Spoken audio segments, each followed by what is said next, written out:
Hello everyone, আজকে যে টপিকটা নিয়ে আমরা আলোচনা করব সেটা হচ্ছে ফিল্ড ইফেক্ট ট্রানজিস্টর বা সংক্ষেপে যেটাকে ফেড বলে। সো আমরা হচ্ছে আগে বিজেটি পড়ে আসছি। সো বিজেটির সাথে ফিল্ড ইফেক্ট ট্রানজিস্টরের যে চেঞ্জটা, বিজেটি ছিল হচ্ছে আমাদের একটা কারেন্ট কন্ট্রোল ডিভাইস। তার মানে হচ্ছে আমরা ইনপুট কারেন্টটাকে যদি চেঞ্জ করি, আমরা আউটপুট কারেন্টটাকে চেঞ্জ করতে পারবো। আমরা দেখছি যে বেস কারেন্টটাকে চেঞ্জ করে আমরা হচ্ছে কালেক্টর কারেন্টটাকে চেঞ্জ করতে পারতাম। আর ফেড হচ্ছে একটা ভোল্টেজ কন্ট্রোল ডিভাইস, যেটাতে আমরা হচ্ছে ইনপুট ভোল্টেজ চেঞ্জ করে আউটপুট কারেন্টটাকে চেঞ্জ করতে পারবো। সো এটা মোটামুটি পার্থক্য। তারপর আরও কিছু পার্থক্য আছে এবং অ্যাডভান্টেজও আছে। ফেড নর্মালি হচ্ছে টেম্পারেচার সেন্সিটিভিটি বেশি কম অনেক। সো টেম্পারেচার চেঞ্জ করলে মোটামুটি স্টেবল পারফরমেন্স দেয়। আর হচ্ছে এটা আমাদের বিজিটির চেয়ে অনেকটা স্মলার। আর হচ্ছে আরও একটা সুবিধা হচ্ছে ফেটের ইনপুট ইম্পিডেন্স অনেক হাই থাকে। সো এগুলো হচ্ছে মোটামুটি ফেটের অ্যাডভান্টেজ বিজিটির চেয়ে।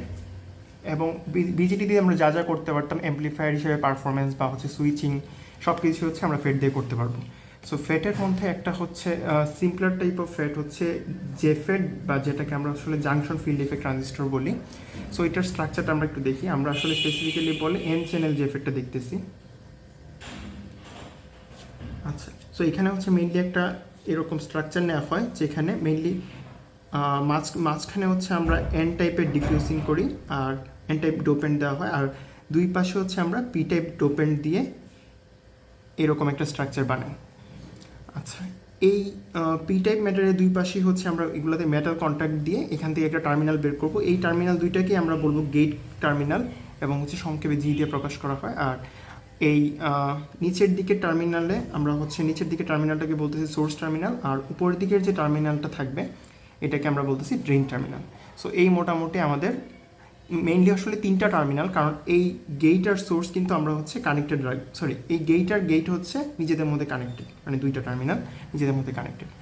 আচ্ছা, সো এখানে যদি আমরা কোনো রকম এক্সটার্নাল ভোল্টেজ সাপ্লাই না দিই বা বায়াস না দিই, তাহলে কিন্তু দেখা যাচ্ছে যে এখানে একটা পিএন জাংশন ক্রিয়েট হচ্ছে, এইখানে একটা পিএন জাংশন ক্রিয়েট হচ্ছে। সো পিএন জাংশনে কী হয়, পিএন জাংশনে যেটা হইতো আমাদের একটা পিএন জাংশন যদি আমরা এইভাবে দেখাই, যে পি টাইপ ম্যাটেরিয়াল আমরা জানি যে এখানে হোল থাকবে অনেকগুলো, আর এন টাইপ ম্যাটেরিয়াল ইলেকট্রন থাকবে। সো ইলেকট্রন আর হোল হচ্ছে এই মাঝ বরাবর আইসা আমাদের হচ্ছে রিকম্বাইন হওয়া শুরু করে।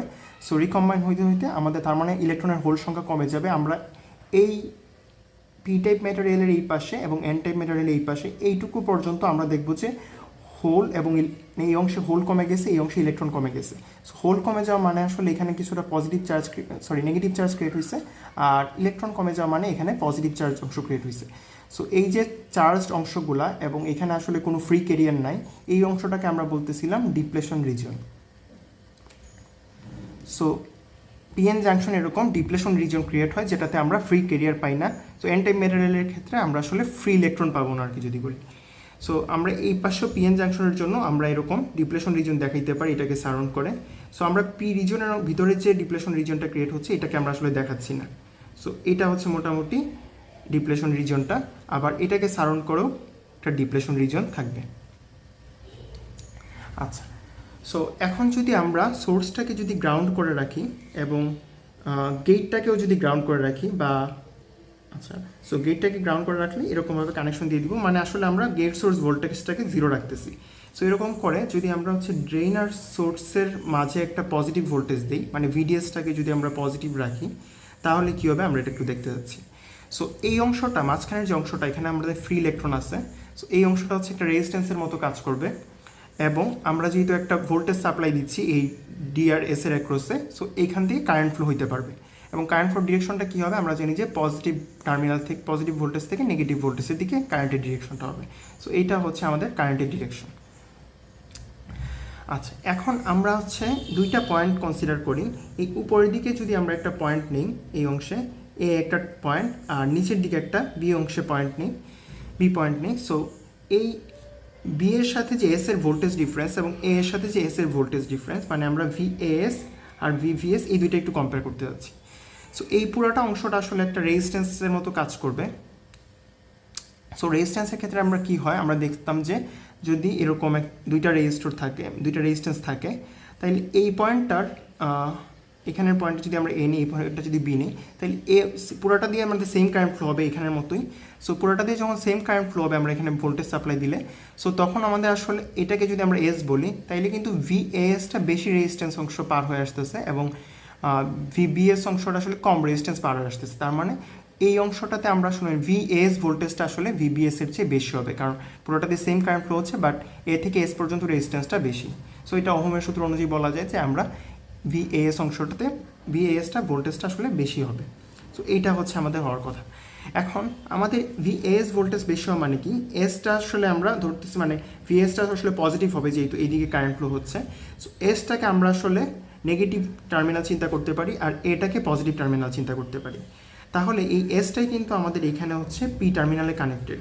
তার মানে দাঁড়াচ্ছে যে পি অংশটাতে আমাদের হচ্ছে নেগেটিভ টার্মিনালটা কানেক্ট হচ্ছে, আর এই এন অংশটা তো পুরোটা জুড়ে। সো এখানে আসলে এতে আমাদের পজিটিভ টার্মিনালটা কানেক্ট হচ্ছে। কারণ কি, কারণ ভিএসটা নর্মালি পজিটিভ হবে এটা। সো তার মানে পি অংশে যদি নেগেটিভ অংশ কানেক্ট হয় আর এন অংশে পজিটিভ অংশ কানেক্ট হয় মানে কিন্তু আমাদের একটা রিভার্স বায়াস পাওয়া যাবে। সো আমরা জানি যে পিএন জাংশন থেকে রিভার্স বায়াস যত বেশি হবে তত হচ্ছে আমাদের ডিপ্লেশন রিজিয়নের উইডটা বাড়বে। রিভার্স বায়াস যত বেশি আমাদের ডিপ্লেশন উইডটা তত বেশি হয়। এটা হচ্ছে আমাদের পিএন জাংশনের নর্মালি হয়।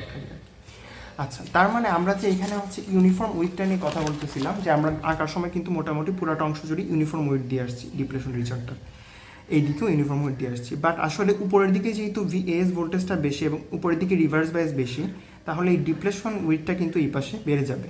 আর নিচের দিকে যেহেতু রিভার্স বায়াসটা কম আছে এই বি পয়েন্টের দিকে, সো এইদিকে আমাদের ডিপ্লেশন উইডটা অত বেশি হবে না। সিমিলারলি এই ক্ষেত্রেও বলা যায়। সো আমাদের স্ট্রাকচারটা মোটামুটি হবে হচ্ছে অনেকটা এরকম। এটা যদি আমরা ড্র করি, সো আমাদের এটা পি অংশ। সো আমাদের স্ট্রাকচারটা মোটামুটি এরকম হবে, মানে ডিপ্লেশন উইডটা এই বরাবর বেশি অগ্রসর হবে, এই দিকেও বেশি অগ্রসর হবে। সো এটার কারণে কি হবে যে আমাদের রেজিস্ট্যান্সটা, এটা কিন্তু যত আমরা ভিডিএস যত বাড়াইতে থাকবো তত কিন্তু এই থিকনেসটা তত হচ্ছে আরও এদিকে অগ্রসর হতে থাকবে, মানে এটা আরও এক্সটেন্ড করবে, এটা আরও এক্সটেন্ড করতে থাকবে এই ডিপ্লেশন রিজিয়নটা। সো আমাদের আসলে রেজিস্ট্যান্সটা আলটিমেটলি কমতে থাকবে।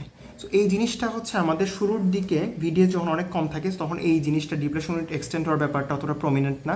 সো আমরা যদি ভিডিএস এর সাথে হচ্ছে একটা আইডি গ্রাফ আঁকি, তখন দেখা যায় যে আমরা নর্মালি শুরুর দিকে আমরা হচ্ছে একটা লিনিয়ার রিজন পাই, মানে হচ্ছে এটা একটা কনস্ট্যান্ট রেজিস্ট্যান্সের মতো কাজ করতেছে, এবং এই স্মল ভিডিএসে আমরা ভিডিএস বাড়াইলেও এই ইফেক্টটা প্রমিনেন্ট হচ্ছে না।